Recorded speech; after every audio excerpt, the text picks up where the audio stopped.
Hello guys, welcome to my channel mister Naveen talkies. Devara movie గురించి చాలా విధాలుగా చాలా రకాలుగా నెగిటివ్ గాను, కొంతమంది పాజిటివ్ గాను, అంటే రకరకాలుగా ఆ సినిమా గురించి ఒక బయట టాక్ అనేది నడుస్తుందన్నమాట. అది ఏ విధంగానే కానీ first day, second day, third day ఇవాళ వరకు అయితే మాత్రం ఒక క్లారిటీ, ఒక కులుక అనేది మాత్రం మనం ఖచ్చితంగా అయితే చెప్పలేమన్నమాట. ఫ్యాన్స్కి అయితే ఇది ఒక ఫీస్ట్ పండగలా అనుకోవచ్చు. ఎందుకంటే ఒక ఎన్టీఆర్ ఫ్యాన్గా నాకు తెలుసు, ఎన్టీఆర్ ఫ్యాన్స్ అందరికీ ఇది ఒక కాలర్ ఎగరేసుకునే సినిమా అని చెప్పి ఎన్టీఆర్ ఎప్పుడో చెప్పారనమాట. అలాగే చెప్పినట్టే ఫ్యాన్స్ అందరికీ కాలర్ ఎగరేసుకునేలాగే నేను ఉంది. నేను కూడా థియేటర్లో బాగా ఎంజాయ్ చేశాను అనమాట. మూవీ అయితే చాలా అంటే చాలా బాగా. సో ఫ్యాన్గా పక్కన పెడితే యాజ్ ఎ నార్మల్ ఆడియన్గా నేను చూసిన విధానంగా సినిమాలో ఉన్న పాయింట్స్ కొన్ని కొన్ని మనకి కొన్ని మనం ఎక్స్పెక్ట్ చేసినంతగా మనని సినిమాలోకి తీసుకెళ్ళాం అనమాట. సో డెఫినెట్లీ చెప్పాలంటే సినిమా ఒక వరల్డ్, ఒక డిఫరెంట్ వరల్డ్లోకి మనల్ని తీసుకెళ్తుంది. అదంతా ఓకే, చాలా బాగుంది. అండ్ అదర్ ఫ్యాన్స్ కూడా ఉంటారు కదా, వేరే హీరోల ఫ్యాన్స్, వాళ్ళు కూడా చాలా మందికి ఈ సినిమా నచ్చిందని చెప్పారు. రివ్యూస్ చూసుకున్నా కానీ, పబ్లిక్ టాక్ చూసుకున్నా కానీ, ఇప్పుడు వరకు ఓవరాల్గా 3 days వరకు చూసుకుంటే ఎక్కువ శాతం నెగిటివిటీ స్ప్రెడ్ అయింది సినిమా గురించి. అంటే సినిమా బాగలేదని, సమ్ కొరటాల మార్కు, అంటే కొరటాల గారు ఆచార్య లాగానే సేమ్ తీశారు ఇది కూడా అని చెప్పి, అండ్ కొన్ని కొన్ని హై మూమెంట్స్ పట్టుకోలేదని చెప్పేసి, అంటే చాలా చాలా రకాలుగా చాలా కథనాలు వినిపిస్తున్నాయి సినిమా గురించి. ఎంత నెగిటివిటీ ఉన్నా ఇప్పటి వరకు అయితే సినిమా మాత్రం 300 crores గ్రాస్ కలెక్ట్ చేసింది అనమాట. 304 crores కంప్లీట్గా.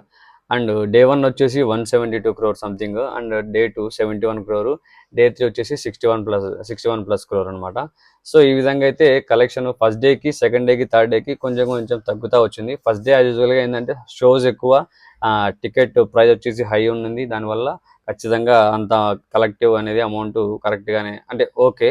తర్వాత డే అనేది ఇంకా డే బై డే దీని లాంగ్ రన్, అంటే ఎన్ని రోజులు రన్ అవుతుంది, అది ఎంత వరకు వెళ్తుంది అనే దాన్ని బట్టి టోటల్ ఓవరాల్గా break even and overall collection అనేది మనకు తెలుస్తుంది. సో మనం ఓవరాల్గా అంత అయిన తర్వాత దాని గురించి తర్వాత చేద్దాం వీడియో. ఇప్పటి వరకు అయితే సినిమా ఎంత నెగిటివిటీ ఉన్నా కూడా ఈ మాత్రం కలెక్ట్ చేయగలిగిందంటే మాత్రం అది ఎన్టీఆర్ యొక్క స్టామినా అని చెప్పాలి. ఎన్టీఆర్ సింగిల్ హ్యాండెడ్లీ మూవీని రన్ చేశాడు. ఆయన నుంచే మూవీ ఇప్పుడు వెళ్తుంది. ఫ్యాన్స్ రిపీటెడ్ ఫ్యాన్స్ వెళ్తారు, రిపీటెడ్ ఆడియన్స్ ఉంటారు. సో చూశారు కూడా. అలా ఉండడం వల్ల కలెక్షన్ వచ్చింది, ఓకే. కానీ ఎన్టీఆర్ ఇంపాక్ట్ లేకపోతే మాత్రం సినిమా ఖచ్చితంగా ఇంతవరకు ఇంత కలెక్ట్ చేసేది కాదు, ఎంత ఉన్నా కూడా. ఆల్మోస్ట్ 6 years నుంచి సింగిల్గా ఎన్టీఆర్ గారు వచ్చిన సినిమా అయితే లేదు. ఇది ఫస్ట్ ఆఫ్టర్ 6 years. RRR వచ్చినా కూడా ఇది వేరే ఇంపాక్ట్ ఉంటుంది. అండ్ RRR తర్వాత ఎన్టీఆర్ గారి రేంజ్ కూడా పెరిగింది. ఆయన గ్లోబల్లీ మొత్తం స్ప్రెడ్ అయిపోయారు. అంతకుముందు ఫ్యాన్ క్రేజ్ ఉన్నా కూడా గ్లోబల్గా ఆయనకు కొంచెం గుర్తింపు అనేది వచ్చిందనమాట.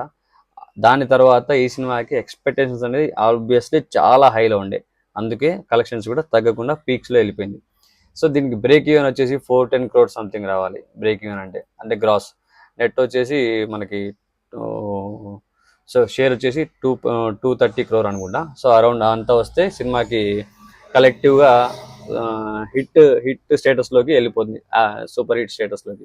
ఇప్పుడు ఈ కలెక్షన్స్ ప్రకారం అయితే బ్లాక్ బాస్టర్ అనే చెప్పుకోవాలి సినిమా పరంగా, అదే కలెక్షన్స్ పరంగా.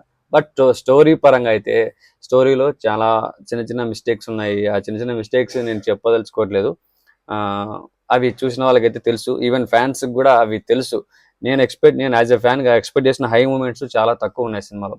అండ్ ఎన్టీఆర్ గారి నుంచి డ్యాన్స్ నెంబర్ ఎక్స్పెక్ట్ చేస్తాం. ఆ డ్యాన్స్ నెంబర్ అనేది నాకైతే ఎన్టీఆర్ గారు ఇప్పుడు ఒక సాంగ్ ఉంది, ఇది ఆయుధ పూజ సాంగ్లో, అంటే ఇప్పుడు సినిమాలో డ్యాన్స్ నెంబర్ సంబంధించిన సాంగ్ అయితే ఏం లేవు. ఆయుధ పూజ సాంగ్ ఒక్కటే కొంచెం డ్యాన్స్కి సంబంధించి ఉందన్నమాట. అంటే సినిమా అంతా ఒకవేళ వెళ్తుంటే మళ్ళీ సైడ్ ట్రాక్ చేసేసి ఏదో సాంగ్స్ పెడితే అది సెట్ కాదు. అది ఓకే, సినిమాలో సాంగ్స్ వర్తి అనిపించలేదు, ఉన్నంత వరకు ఓకే, ఆ సినిమాలోనే కలిసిపోయినాయి, అట్లే వెళ్ళిపోయినాయి. ఆయుధ పూజ సాంగ్ ఒక్కటి డ్యాన్స్ చేయడానికి కొంచెం అవకాశం ఉంది. ఆ ఆయుధ పూజ సాంగ్లో ఇంకా కొంచెం ఎక్కువగా డ్యాన్స్ కంపోజిషన్ ఉన్నా కానీ, ఇంకొంచెం ఎక్కువ డ్యాన్స్ చూసి ఉంటే ఫ్యాన్స్కి కూడా కొంచెం పండగలా అనిపించేదేమో అనిపించింది. ఈవెన్ నేనైతే యాజ్ ఎ డాన్సర్గా, యాజ్ ఎ నార్మల్ ఆడియన్గా, అండ్ ఎన్టీఆర్ డ్యాన్స్కి ఫ్యాన్గా డ్యాన్స్ ఇంకొంచెం ఉంటే బాగుండేమో అనిపించింది. ఇప్పుడే కాదు, ఎప్పటి నుంచైనా ఎన్టీఆర్ గారు ఫస్ట్ నుంచి డ్యాన్స్, ఎంత లావు ఉన్నా కూడా డ్యాన్స్ చేసేవాళ్ళు. కొత్త కొత్త మూమెంట్స్ రీక్రియేట్ చేసేవాళ్ళు. అంటే రీక్రియేట్ మీన్స్ సిగ్నేచర్ మూమెంట్స్ ప్రతి సినిమాలో ఖచ్చితంగా ఒకటన్నా వచ్చేదనమాట. అలాంటి సిగ్నేచర్ మూమెంట్స్ ఇందులో కనపడలేదు. ఆ చుట్టమల్లె సాంగ్ ఉంది కానీ అది జస్ట్ ఒక మెలోడియస్‌గా హీరోయిన్ బేస్ మీద వెళ్ళిపోతది. అది మనకు కౌంట్ కాదు. ఎన్టీఆర్ అంటే డాన్స్. అండ్ ఈవెన్ ఎన్టీఆర్ ఒకడే కాదు, ఇలాంటి హీరోస్ ఉన్నారు కాబట్టి వాళ్ళు సినిమాలు వచ్చినప్పుడు ప్రతిసారి డాన్స్ నెంబర్ కోసం అయితే వెయిట్ చేస్తారు ఫ్యాన్స్. సో వాళ్ళలో నేను అలాగే వెయిట్ చేశాను అనమాట. కొన్ని కొన్ని మైనస్ పాయింట్స్ ఉన్నాయి. ఇంత నెగిటివ్ పాయింట్స్ ఉన్నా కూడా కలెక్షన్స్ అయితే తగ్గకుండా వెళ్ళిపోతానది. ఇంతవరకు వీకెండ్ కాబట్టి ఓకే. ఇప్పటి నుంచి వీక్ డేస్లో కూడా కలెక్టివ్గా కొంచెం కొంచెమైనా అమౌంట్ రాగలిగితే మాత్రం, అంటే లాంగ్ రన్ ఇప్పుడు పెద్ద సినిమాలు వచ్చే అవకాశం ఏం లేదు. ఓన్లీ ఇది ఒక్కటే ఉంది దేవరానే. అండ్ దసరా వరకు పెద్ద సినిమాలు లేవు. అండ్ ఆల్మోస్ట్ ఈ మంత్లో లేనట్టే. మధ్యలో వచ్చేసి 4th మన శ్రీ విష్ణుది స్వాగ్ మూవీ ఉంది. ఆఫ్టర్ అక్టోబర్ 12కి మన సుహాస్ది జనకైతే గనక మూవీ అనమాట. అవేనా పెద్ద ఇంపాక్ట్ అయితే క్రియేట్ చేయవు. ఓకే, చూస్తారు ఆ సినిమాలు కూడా. బట్ థియేటర్లు అయితే కొంచెం డివైడ్ అయితే తగ్గిపోతాయి అనమాట. ఎంత తగ్గిపోయినా అప్పటి వరకు ఖచ్చితంగా ఆల్మోస్ట్ బ్రేక్ ఈవెన్ అయితే వచ్చేస్తుందని అనుకుంటున్నా. ఈ సినిమాలో మేజర్ పాయింట్స్ ఇంకోటి చెప్తాను.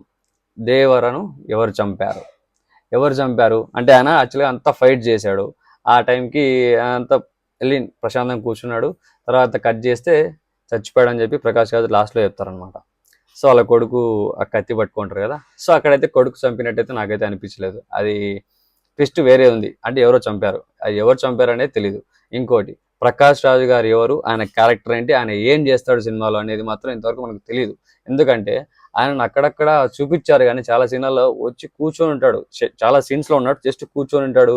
నార్మల్గా కలిస్తే మాట్లాడతాడు, లేకపోతే వెళ్ళిపోతాడు అన్నట్టే చాలా చోట్ల ఉందన్నమాట. అంటే చాలా కామ్ క్యారెక్టర్ ఉంది. అంటే ఆ కామ్గా ఉండే క్యారెక్టర్ వెనకాల ఏదో పెద్ద ఒక రహస్యం మీన్స్ ఏదో ఒక ఆయన క్యారెక్టర్ సంబంధించింది ఏదో పెద్దదే రివీల్ అవ్వబోతుంది పార్ట్ 2లో, ఐ థింక్ సో అనుకుంటున్నా. ఇంకోటి, సముద్రంలో ఉన్న ఆ స్కెలిటన్స్ ఎలా వచ్చాయి, ఎవరు చంపారు అని చెప్పి మన అజయ్ గారు అడిగినప్పుడు కూడా ఆ దేవర స్టోరీలోకి వెళ్ళి కంటిన్యూగా వెళ్ళింది కానీ ఆ స్కెలిటన్స్ గురించి అయితే ఇంతవరకు రివీల్ చేయలేదు. ఫస్ట్ స్టార్టింగ్ లో పోలీసు వాళ్ళు ఈ మీటింగ్ పెట్టుకున్నప్పుడు ఒకటి యతి దేవాకి యతి అతని కింద పనిచేస్తున్నట్టు కొంచెం చెప్పారనమాట. కానీ ఆ దేవా ఎవరు, యతి డీలింగ్స్ అని చూసుకుంటారని చెప్పారు. యతి 3 months బ్యాక్ రత్నగిరి అనే ఏరియాకి వెళ్ళాడు. అక్కడ ఏం జరిగింది, యతి కోసం ఎంక్వైరీకి వెళ్తే యతి లేడు, కానీ దేవర్ గురించి మాత్రం చెప్తున్నారు. యతి 3 months బ్యాక్ నుంచి కనిపించట్లేదు అని చెప్పారు. అంటే ఏం జరిగినట్టు, ఆయన ఎవరు, యతి ఎవరు, దేవా ఎవరు, ఇవన్నీ ఈ పార్ట్ 1లో మనకు వదిలేసిన క్లూస్ అనమాట. పార్ట్ 2 కోసం ఆ ఇంట్రెస్ట్ అనేది కొంచెం క్రియేట్ అయినట్టే. ఈ పాయింట్స్ అన్ని కరెక్ట్గా ఆలోచిస్తే, కరెక్ట్గా చూసిన వాళ్ళు అబ్జర్వ్ చేసి ఉంటే మాత్రం ఈ పాయింట్స్ అన్ని మనకు దేవరా 2లో ఖచ్చితంగా ఇంపాక్ట్ క్రియేట్ చేయబోతున్నాయని మాత్రం అనిపించింది నాకైతే. అండ్ ఇంకొక పాయింట్, మన హీరోయిన్ పార్ట్ అయితే మాత్రం సినిమాలో ఎంతవరకు మన ఫస్ట్ హాఫ్ అంతా ఏం ఉండదు, సెకండ్ హాఫ్లో కొంచెం వస్తుంది. ఆ కొంచెం కూడా కలరింగ్ కోసమే అనిపించింది. బట్ ఏంటంటే మనకి పెట్టిన తర్వాత హీరోయిన్ని యాక్చువల్లీ మన సినిమాల్లో పెద్ద పెద్ద సినిమాల్లో హీరోయిన్ పార్ట్ అనేది చాలా తక్కువ ఉంటుంది. అది కూడా ఏదో ఉన్నట్టు ఉండి వెళ్ళిపోతుంది అనమాట. అట్లే ఉంది ఈ సినిమాలో కూడా. స్టోరీ రొటీన్ అయినా తీసుకెళ్లే విధానం బాగుంది. హై మూమెంట్స్ ఇంటర్వెల్ దగ్గర బాగా అనిపించింది. ఆ ఫైట్ తెలుసు కదా మనకి, ఆ చంద్రుడిది ఇట్లా కవర్ చేసేది ఫైట్ ఉంది కదా, సో ఆ బ్లడ్ షెడ్ మొత్తం, సో అదంతా బాగుంది. దేవరా ఉన్నంత వరకు చాలా సీన్లు కొంచెం హై మూమెంట్స్ ఉన్నాయి. కొన్ని కొంచెం తక్కువ అనిపించినాయి. మనం ఎక్స్పెక్ట్ చేసేంత హైకి అయితే వెళ్ళలేదు. లాస్ట్ 40 minutes బీభత్సంగా ఉంటుంది అని చెప్పారనమాట. అసలు ఆ బీభత్సం నాకైతే మరీ బీభత్సంగా అయితే అనిపించలేదు. చాలా కామ్గా వెళ్ళిపోయింది. అరే అయిపోయిందా అని అనిపించింది నాకైతే చూసినప్పుడు మూవీ. నేను ఇప్పుడు ఎన్టీఆర్ గారు కూడా చెప్పారు, లాస్ట్ 40 minutes మీరు ఖచ్చితంగా థియేటర్లో ఎంజాయ్ చేస్తారో, నేను దానికోసం వెయిట్ చేస్తున్నా అని చెప్పి ఎన్టీఆర్ గారు ఒక ఇంటర్వ్యూలో చెప్పారు. బట్ అంత ఇంట్రెస్ట్ క్రియేట్ చేసేంత ఎన్టీఆర్ గారు చెప్పినప్పుడు ఫ్యాన్స్ ఇంకా ఎంత వెయిట్ చేస్తుంటారు ఆ సీన్ కోసం. అంత ఎక్స్పెక్టేషన్తో చూస్తుంటే నాకైతే అక్కడ ఫీల్ అనేది రాలేదు. 40 minutes జరిగింది ఫైట్ సీన్, ఏదో వాటర్లో వెళ్ళిపోయింది కానీ ఒక హై మూమెంట్ అనేది క్రియేట్ అవ్వలేదు అని అనిపించింది నాకైతే. అండ్ మన హీరోయిన్కి ఒక డైలాగు చాలా ఎంతసేపు అంటే lengthy dialogue, 2 pages 3 pages dialogue ఉంది. అది కంటిన్యూస్గా వాళ్ళు ఎవరు జాన్వి గారు ఒక కంటిన్యూస్గా డైలాగ్ చెప్పారు ఆ సీన్లో అని చెప్పారు. ఆ సీన్ ఎక్కడ ఉంది, ఆ సీన్ అయితే కనిపించలేదు నాకైతే. ఆ డైలాగ్ ఉండే సీన్ వర్షనే కనిపించలేదు. ఆమె క్యారెక్టర్ కొంచెం ఉన్నప్పుడు అంత డైలాగ్ ఎక్కడ చెప్పింది అసలు, ఆ డైలాగ్ చెప్పేంత సీను ఇక్కడ లేదు, చూపించలేదు. మేబీ పార్ట్ 2లో ఉందేమో ఆ సీన్ మరి, లేకపోతే అనవసరంగా కట్ చేశారు మరి. ఇంకోటి, దావుదీ సాంగ్ అయితే కట్ చేశారు మొత్తానికి. అది సెకండ్ వీక్, అదే ఫస్ట్ వీక్ నుంచి, ఇప్పుడు వీకెండ్ అవగానే నెక్స్ట్ వీక్ ఉంది కదా, ఈ వీక్ నుంచి యాడ్ చేస్తామని చెప్పారనమాట ఆ సాంగ్ని ఎక్స్ట్రాగా. మళ్ళీ రిపీటెడ్గా వెళ్ళి చూస్తారని ఆ సాంగ్ కోసం అని ఏమన్నా. సో వీళ్ళ ప్లాన్ అయితే ఇట్లా చేసుకున్నారు. మూవీ అయితే ఓవరాల్గా గుడ్, బాగుంది. ఒక ఫ్యాన్గా అయితే చాలా నచ్చింది. కాలర్ ఎగరేసుకునే మూవీ, నేను కూడా ఎంజాయ్ చేసిన, కేకలు వేసిన, అడిచిన సినిమాలో. నార్మల్గా అయితే నార్మల్ ఆడియన్గా చూస్తే మాత్రం చాలా మైనస్లు ఉన్నాయి సినిమాలో. సో అవన్నీ మీకు నేను క్లియర్గా చెప్పదలుచుకోలే. చాలా మంది రివ్యూయర్స్ చెప్పేసినారు దాని గురించి. రివ్యూయర్స్ చెప్పినారు, కొంతమంది ఫ్యాన్స్ చెప్పినారు, కొంతమంది నాన్ ఫ్యాన్స్ అంటే వేరే హీరో ఫ్యాన్స్ కూడా వాళ్ళు కూడా చెప్పడం జరిగింది అనమాట. సో ఎవరి ఉద్దేశంలో వాళ్ళ వాళ్ళ పర్సెప్షన్ ప్రకారం చెప్పారు బయటికి వాళ్ళ ఫీలింగ్స్ సినిమా ఎట్లా ఉందనేది. బట్ ఎక్స్పెక్టేషన్ ఆబ్వియస్లీ హైలో ఉంది కాబట్టి అదే ఫ్లోలో సినిమా ప్రజెంట్ అయితే వెళ్ళిపోతా ఉంది.